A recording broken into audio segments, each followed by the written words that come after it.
할렐루야. 아멘. 요한복음 말씀을 마쳤습니다. 마치고 이제 야고보서 말씀을 시작하려고 합니다. 이제 야고보서 말씀을 주일에 하고요. 지금 이제 수요일에는 하이델베르그 요리문답을 하고 있지요. 그리고 이제 평일에는 시편을 하고 있습니다. 그리고 마지막 주에는 우리 아이들하고 같이 예배할 때에 우리 십계명을 한 번 더 좀 다뤄보려고 합니다. 이해되셨죠? 그냥 평일 첫째, 둘째, 셋째에는 야고보서를 나누고 마지막 주는 우리 아이들과 같이 십계명을 같이 나누려고 해요. 얼마 전에 하이델베르그 이제 수요일 날 하며 십계명을 마쳤거든요. 그런데 한 계명 한 계명 볼 때마다 지금 이 시대에 우리가 살아가는 성도의 삶에 있어서 너무나도 중요한 말씀이라 마지막 주를 할애를 해서 다시 한번 좀 나누려고 합니다. 네, 그렇게 좀 하려고 말씀을 드립니다. 오늘 제 말씀 보면요, 야고보서입니다. 저자가 누구일까요? 네, 야고보입니다. 야고보. 성경의 신약에선 야고보가 2명이 나옵니다. 예수님 사역할 때에 나를 따르라 하고 따랐던 야고보가 나옵니다. 그러나 그 야고보, 제자 야고보는 순교를 했어요.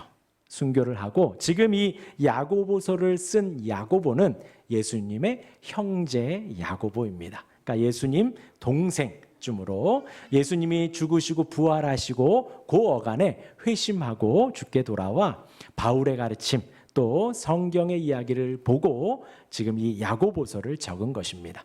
우리가 보고 있는 이제 고린도서, 에베소서, 빌립보서 이것은 그 교회에다가 쓴 거죠. 에베소 교회에, 고린도 교회에, 로마 교회에. 근데 이 야고보서 또 베드로전후서 이것은 이제 공동서신이라고 해서 이 목회자가 모든 성도들에게 다 같이 쓴 말씀이다라고 하는 것입니다. 이해되셨죠? 그래서 우리 모두에게도 다 이렇게 기록이 그 수신자가 되는 것입니다. 그 야고보서의 주요 주제는 이렇습니다. 매우 실천적이에요. 야고보서 이 말씀이 되게 실천적이다라는 말씀을 드립니다. 그 말씀이 가르치는 바대로 좀 행하라. 행위로 믿음을 보이라. 이런 표현이 야고보서에 나오지요. 또 시험에 대응할 때에 어떻게 해야 될지 또 우리가 살아가며 간절하게 기도해야 될 것도 또 주요 주제 중에 하나가 되어집니다. 혀를 잘 다스려라 라고도 하고요. 또 차별하지 말아라. 사람들에 대해서 부자라고 또 가난하다로 이렇게 차별하지 말아라. 그런 말씀도 나와 있습니다. 또한 이 교회 안에서도 분열하지 말아라. 예수님 마지막 설교 때도 기도 때에도 나왔고요.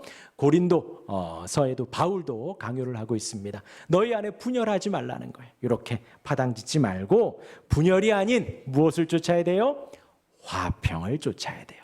평안을 쫓고 화평을 쫓으라. 그런 말씀도 나옵니다. 물질 사용하는 것에 있어서도 하나님 영광을 위해서 사용해라 라는 말씀도 나오고요. 진실하고 일관되게 하나님을 신실하게 섬겨라 이렇게 권면을 합니다. 칼빈 주석에는 이렇게 나와 있습니다. 여기에는 이 야고보서에는 그리스도인의 생활 전반에 걸친 다양한 교훈과 유익한 혜택이 풍성히 담겨져 있다라고 합니다. 성도가 살아가는 데 있어서 충분한 여러 가지 교훈이 삶을 살아가는 교훈이 나와 있고 그것이 끝이 아니라 그렇게 살아가는 성도의 유익에 대해서도 야고보서가 기록하고 있다라는 것입니다. 이제 저와 여러분을 예수를 믿는다라고 이 자리에 우리가 있습니다. 성도가 어떻게 살아야 할지 이제 작년 우리 그 창립 감사 예배 때 제가 말씀드렸지요. 우리가 제자가 되자고 했습니다. 말씀이 우리 안에 거하여서 여기 있는 저와 여러분들 우리 모두는 다 성도로 시작을 합니다. 성도예요. 그리고 이제 말씀이 우리 안에 거하고 우리가 말씀 안에 거하며 제자가 되어가자 말씀을 드렸지요. 그것은 비단 우리가 여기에서 말씀을 보고 듣는 것으로 끝이 아니라 우리의 생활 전반에 있어서 말씀이 살아 역사하도록 또 우리의 삶이 말씀이 되도록 그렇게 살아가자라는 말씀입니다. 그것에 있어서 야고보서가 오늘 우리에게 말씀을 하고 있는 것이에요. 자, 이 정도로 우리 서론을 말씀을 드리고요. 우리 1절 우리 다시 한번 읽어보겠습니다. 1절입니다. 시작. 하나님과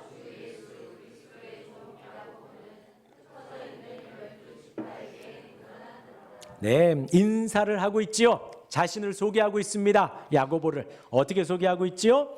하나님과 예수 그리스도의 종으로 소개를 합니다. 아까 말씀드렸어요. 이 야고보는 누구라고요? 예수님의 친동생입니다.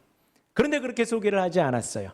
그리고 지금 예루살렘의 지도자입니다. 지금으로 하면 뭐 노회장 혹은 뭐 총회장 정도쯤 되는 거예요. 그런데 그렇게 소개하지 않습니다. 어떻게 소개하느냐? 하나님의 종이다. 주 예수 그리스도의 종이다라고 소개를 하는 거예요. 여기에서의 종은 땡이 아니지요. 성경에서의 이렇게 말하는 종은 두 가지로 표현이 됩니다. 하나는 가정 총무 역할을 하는 종이 나와요. 아브라함이 이제 이삭의 아내 리브가를 데려오라고 할 때 가정 총무를 보냅니다. 너는 나에게 맹세해라. 가서 리브가 한 여인을 데리고 와라. 우리 아이는 절대로 여기서 가나안에서 나가면 안 된다.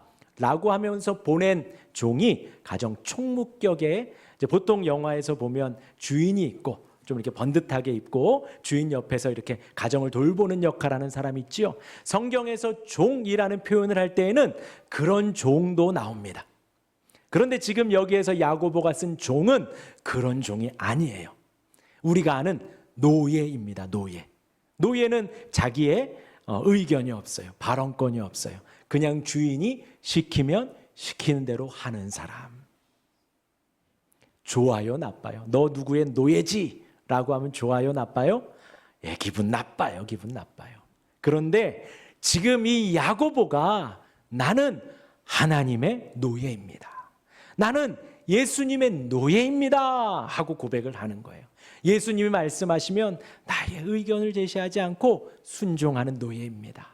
예수님 언제든 명령하시면 나는 따를 준비가 되어 있는 그 노예입니다. 나는 예루살렘 교회의 지도자도 나는 예수님의 친동생도 아닙니다. 혈연이기 때문에 여러분들에게 말하는 게 아닙니다. 그냥 나는 하나님의 노예입니다.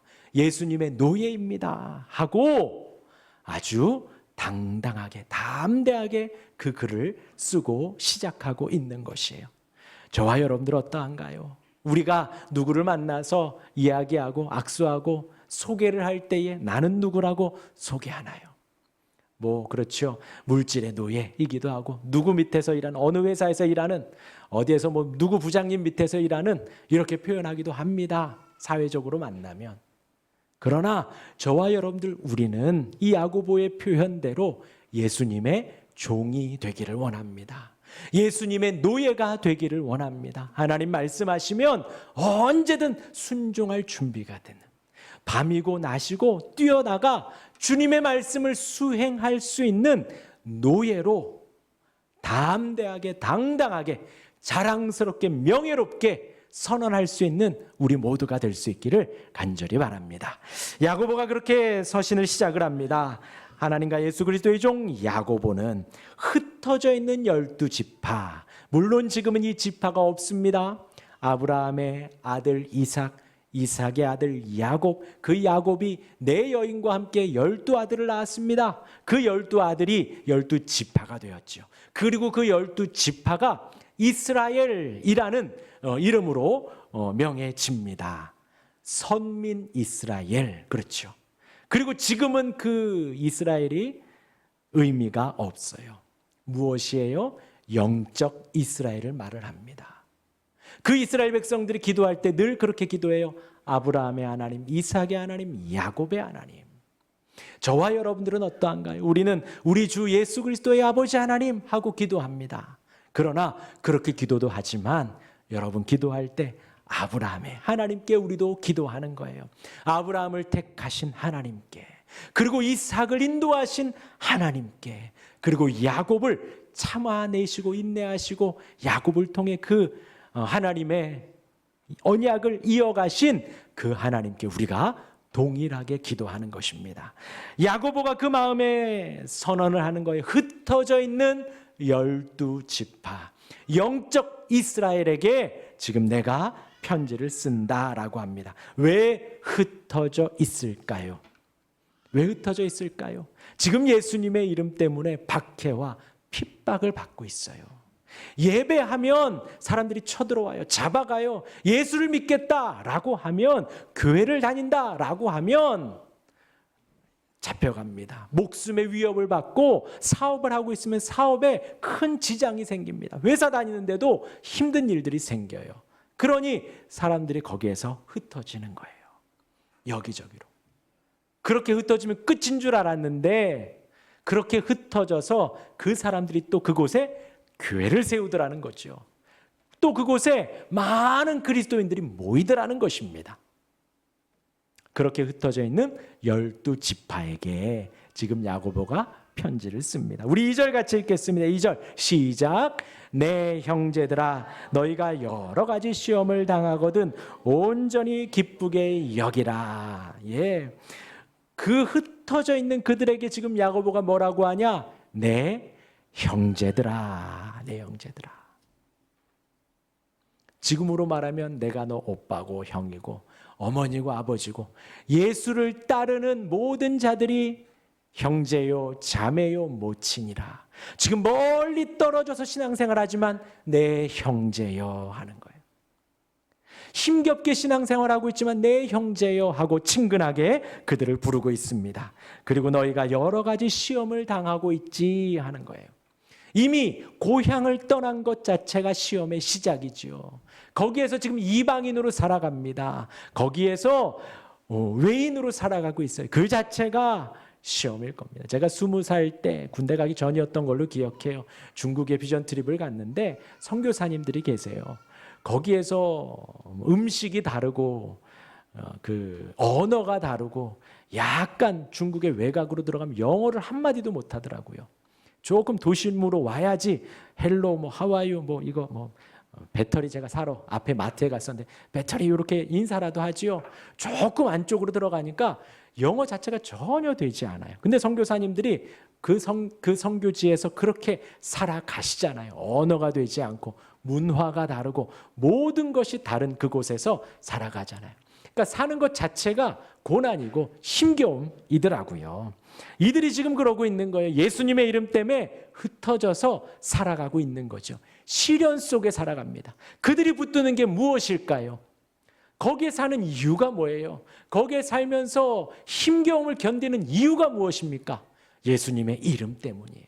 예수님의 이름 포기하면 다시 고향으로 돌아올 수 있고 예수님의 이름 포기하면 다시 그전처럼 평안한 삶을 살 수 있는데 그러지 않고 예수님의 이름 때문에 외지에 나가 이방인으로 살아가며 그곳에서 힘들게 살아가고 있습니다.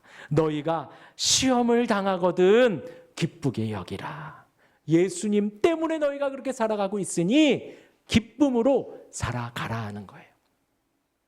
그리고 칼빈은 여기에 여러 가지를 덧붙여요. 지금 이 시대를 살아가는 우리들, 저와 여러분들 어떻게 살아가나요? 예수님 믿는다고 핍박하는 사람은 없습니다. 예수님 믿는다고 회사에서 불이익 주고 승진하는데 바꾸대고 그런 거 없지요. 근데 이제 제 아는 형 중에 그런 일은 있다 하더라고. 예수님 믿으니까 술 담배 하지 않고 예수님 믿으니까 주말에는 근무하지 않고 그러니까 약간 좀 그 승진해서 밀리는 일은 있더라. 그런 이야기를 하더라고요. 아는 형이 고대 나와서 삼성 어디 있게 다니시는데 그러시더라고요. 그런 일들이 우리 한국 사회에서도 종종 있지만 예수님 믿는다고 대놓고 핍박하지는 않습니다. 그러나 우리가 살아가는 인생은 시련과 시험의 연속이지요. 우리의 탐욕 때문에 시험을 당하기도 합니다. 우리의 사리사욕 때문에 시험을 당하기도 해요. 그리고 또 질투 때문에 힘든 일을 당하기도 합니다. 저 사람은 있는데 내가 없으면 또 상대적인 힘든 일을 당하기도 하지요. 칼빈은 그것까지도 사실 포함하더라고요. 저와 여러분들이 살아가며 믿음의 선한 싸움을 해가고 믿음으로 살아가고 말씀으로 살아가고 기도로 살아가는 데 있어서 시련을 당하기도 하는데 이 세상을 살아가는 한 걸음 한 걸음 속에서 감사하고 힘든 일들보다도 버겁고 어려운 일들이 많이 있다라는 거예요.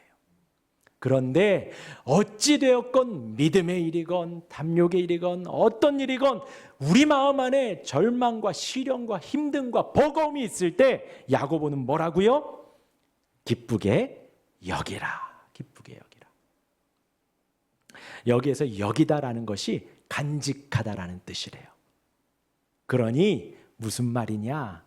힘든데 눈을 딱 떴어요. 왜 눈 떴지? 눈 뜬 것 자체가 힘들고, 아침에 출근하는 것이 힘들고, 오늘 하루를 살아가는 것이 힘들고, 사람을 만나는 것이 힘들고, 여러 가지 힘든 일이 딱 닥쳐지고 인지가 되었을 때에 기록하라는 거예요. 내 마음에.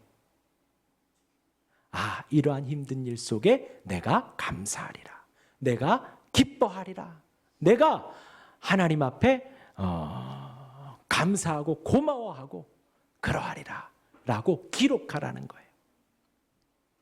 옛날에는 일을 하면 그렇게 썼잖아요. 내가 오늘 며칠 일했다고. 저희 달력에도 기록을 하고요. 온종일 일했으면 동그라미 일하고, 야근했으면 동그라미 세모하고, 반일만 일했으면, 그래서 그거 체크해가지고 월급을 받고 그러했잖아요. 그런데 무엇을 기록해라? 그것을 기록하는 게 아니라 힘든 일이 인지가 되고, 내 마음의 시련이 인지가 되고, 시험이 인지가 될 때 그것을 기록하고 감사하라는 거예요. 감사하라. 기뻐하라. 왜요? 우리 3절 읽겠습니다. 시작. 이는 너희의 믿음의 시련이 인내를 만들어내는 줄 너희가 알미라. 그 시련을, 그 일이 어떤 일 때문에 내가 지금 힘들어하는지, 여러 가지 상황 속에서 힘든 일들이 생겼을 때에 그것을 믿음의 시련으로 규정하고 감사하고 기뻐할 때 무엇이 생기는가? 우리 인생에 인내가 생긴다라는 거죠. 그러니까 우리의 삶에 시련이라는 것이 끝이 아니라, 시련이 지나가면 인내라는 종착지에 우리가 당할 수 있다라는 거예요. 인내라는 아이템을 내가 하나 얻게 되는 거죠. 어찌할 때? 그 시련을 믿음으로, 감사와 기쁨으로 지나갈 때에 인내가 얻어진다라는 것입니다. 그리고 그것을 너희가 알고 있다라는 거죠. 어떻게 알고 있을까요? 여러분들 다 알고 있습니다. 지금의 이 시련을 내가 참아내고 감사하면 인내가 온다는 거예요. 왜요? 예수님도 말씀을 하셨거든요. 산상수훈 가운데 마태복음 5장 10절에 같이 읽겠습니다. 시작. 의를 위하여 박해를 받은 자는 복이 있나니 천국이 그들의 것임이라. 또요. 나로 말미암아 너희를 욕하고 박해하고 거짓으로 너희를 거슬러 악한 말을 할 때에는 너희에게 복이 있나니 다음이요. 기뻐하고 즐거워하라. 하늘에서 너희의 상이 큼이라. 너희 전에 있던 선지자들도 이같이 박해하였느니라. 예수님이 산상수훈 8복을 말하면서 이 말씀을 하는 거예요. 신앙생활하고 믿음생활하고 마음이 가난하게 살아가고 화평하게 살아가고 여러 가지 신앙으로 살아갈 때에 힘든 일들, 여러 가지 밖에 시련이 있다라는 거예요. 그런데 기뻐하고 즐거워하라는 거지요. 우리가 가는 그 길이 사실 나는 너무나도 어색하고 처음 가는 길 같고 다른 사람들도 이렇게 가나 하는 생각이 들지만 너희 전에 있던 선지자들도 이와 같이 살았다라는 거예요. 우리의 믿음의 선배들이 갔던 그 길이니 시련 속에 기뻐하고 시험 가운데 감사하라는 것입니다. 예수님이 이렇게 말씀을 하셨어요. 여러분들 안에 감사함으로 그 시련을 이겨내기를 바랍니다. 그리고 또 바울도 로마서에서 그 기쁨이라는 표현 말고 즐거움이라는 표현을 합니다. 같이 읽겠습니다. 시작. 우리가 환난 중에도 즐거워하나니 이는 환난은 인내를, 인내는 연단을, 연단은 알미로다. 즐거워하라 그러죠. 환난 가운데 즐거워하라는 것입니다. 그리할 때에 하나님께서 인내를 만들어 가신다라는 거예요. 성경에 보면 제가 아까 아브라함의 하나님, 이삭의 하나님, 야곱의 하나님을 말씀을 드렸어요. 이삭의 삶이 많이 나오진 않습니다. 그런데 중요한 거 하나가 나오는데 이삭이 리브가와 결혼을 해요. 성경은 어떻게 표현하냐? 그 사라의 죽음에 그 리브가의 결혼으로 말미암아 위로를 얻었다라고 해요. 그러니 얼마나 행복한 삶을 살고 있습니까? 그런데 그 사이에 자녀가 나지 않아요. 아브라함과 사라처럼 아이가 없는 거예요. 근데 아브라함과 사라는 하갈을 넣어서 이제 첩으로 이렇게 아이 하나를 더 얻고 우리로 편입하자라고 말을 하지만 이삭과 리브가는 아이가 없는 가운데 그 시련 가운데 기도합니다. 성경에 나와요. 기도했다라고 나와요. 그리고 하나님이 쌍둥이를 허락하셔요. 얼마나 기뻐요. 그리고 그 쌍둥이를 얻을 때의 나이를 기록하고 있습니다. 성경은 60살에 얻었대요. 언제 결혼했을까요? 40살에 결혼을 했어요. 그 이삭과 리브가가 기도한 기간이 얼마인가요? 20년이에요. 임신. 아브라함과 사라가 아이가 생기지 않았을 때에 그들은 되게 힘들었습니다. 왜 힘들었을까요? 그냥 단순히 아이가 생기지 않아 힘든 게 아니에요. 아까 말씀드렸죠? 상대적인 박탈감이 커요. 그리고 그때 당시에는 그러했고요. 어느 누구나 그때 당시에는 결혼을 하면 아이를 낳고 결혼을 하면 아이를 낳고 살았어요. 그런데 아브라함과 사라도 평범하게 결혼을 했는데 아이가 없는 거죠. 이삭과 리브가도 평범하게 결혼을 하고 위로를 얻고 기쁨으로 살아가지만 아이가 없는 겁니다. 사람들이 이상하게 봐요. 어떻게 해요? 아, 저 집은 하나님이 저주하셨나 보다. 저 집은 아이가 없구나. 하나님이 함께하지 않는구나. 그런 손가락과 눈총을 받는다는 거죠. 20년 동안 그러한 눈총을 받지만 기도하며 인내하고 그 소망을 이루어가며 믿음의 시련을 이겨낸 것입니다. 그리고 이제 마지막 우리 4절을 읽겠습니다. 4절 시작. 인내를 온전히 이루라. 이는 너희로 온전하고 구비하여 조금도 부족함이 없게 하려 함이라. 예. 인내를 온전히 이루라고 말씀을 하십니다. 이것은 우리 인생에 있어서 참고 힘듦과 어려움을 우리가 감사하고 기뻐하고 어떤 한 사건 속에 어떠한 시간 속에서 내 30대는 나의 40대는 또한 내가 살아왔던 그 어느 시간은 내가 감사하고 기뻐했었어. 지금 그것을 말하고 있지 않습니다. 우리가 그렇게 감사하고 기뻐하는 것을 언제까지 이루냐? 인내를 온전히 이루라. 마지막까지 끝까지 이루라는 것입니다. 우리의 그 감사하고 기뻐하는 일들은 어느 한 시간으로 끝나는 것이 아니라 계속해서 진행되는 현재 진행형이라는 거예요. 그 인내를 온전히 이룰 때에 하나님은 우리 안에 온전하고 구비하여 조금도 부족함이 없게 만들어 가셔요. 저와 여러분들이 신앙생활하는 이유는 한 가지입니다. 이 땅에서 주님의 형상을 이루어 가는 거예요. 주님을 따라 거룩한 길을 살아가는 것입니다. 건강하기 위해 예수 믿는 것도 아니고 부유해지기 위해 예수 믿는 것도 아닙니다. 혹 가정이 화목하기 위해 예수 믿는 것도 아닙니다. 우리가 예수를 믿는 이유는 이 땅에서 주님의 길을 따라가는 거예요. 주님이 가신 그 십자가의 길을 따라가고 주님이 말씀하신 그 말씀바대로 우리가 살아가는 것입니다. 의를 위하여 박해를 받을 때 기뻐하고 즐거워하라.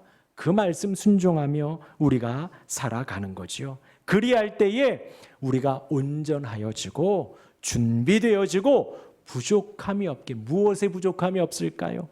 천국 가는데 부족함이 없다라는 거예요. 물론 우리의 행함으로 천국 가는 것이 절대 아닙니다.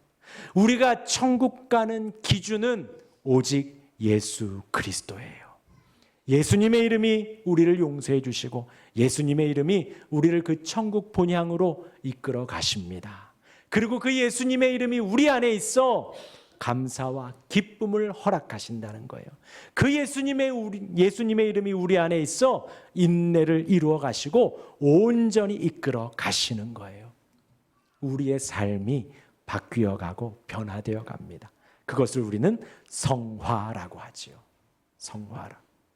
우리의 신앙생활 속에 우리의 언어가 바뀌고 우리의 삶이 바뀌고 우리의 신앙생활 속에 우리의 눈빛이 바뀌고 우리의 인생의 목적과 목표가 바뀌어 가는 거예요. 온전하고 구비하여 조금도 부족함이 없게 주님이 우리를 그렇게 만들어 가신다라는 거예요. 야고보 사도가 흩어져서 신앙생활하는 그들에게 이 말씀을 하고 있는 겁니다. 우리가 왜 흩어져 있는가? 왜 이 고난을 받고 있는가? 왜 이 시련을 당하고 있는가? 절대 잊지 말라는 거예요. 예수님의 이름으로 신앙생활하고 있으니 그 예수님의 이름이 우리를 감사하고 기쁘게 인도하시고 인내하게 하시고 성도로 만들어 가신다라는 것입니다. 우리 세 가지를 기억하십시오. 기쁘게 여기시길 바랍니다. 힘든 일, 버거운 일, 울고 싶은 일 기록하시기를 바랍니다. 그리고 감사하시고 기뻐하셔요. 우리 믿음의 선배들이 그렇게 살아갔습니다. 우리 예수님이 명하셨고 바울이 또 우리에게 가르쳐 주셨습니다. 즐거워하시기를 바랍니다. 두 번째로 인내하시기를 바랍니다. 끝까지 견디라는 거예요. 끝까지 견디라. 어느 한순간 견디는 게 아니에요. 끝까지 견디십시오. 두 글자로 하면 견인입니다. 예, 뭐 레카차가 견인해 가는 거 아니에요. 굳게 참는 거예요. 끝까지 참는 거예요. 그 견인을 주께서 이루어 주신다라는 거예요. 지금 야고보 사도가 그렇게 참고 있고 여러 우리 신앙의 선배들이 참아냈습니다. 여러분들도 참아 가시기를 바랍니다. 끝까지 인내하시기를 바랍니다. 기도에 인내하시고 또한 겸손함에 인내하시기를 바랍니다. 왜요? 부족함이 없게 이끌어 가시기 때문이에요. 주님은 우리를 그렇게 온전하게 인도하십니다. 이삭과 리브가를 그렇게 인도하신 것처럼 여러분들을 그렇게 인도해 가실 것입니다. 피하지 마시고요. 도망하지 마시고 기뻐하며 감사하며 인내하는 우리 모두가 되시기를 주님의 이름으로 축원합니다. 아멘.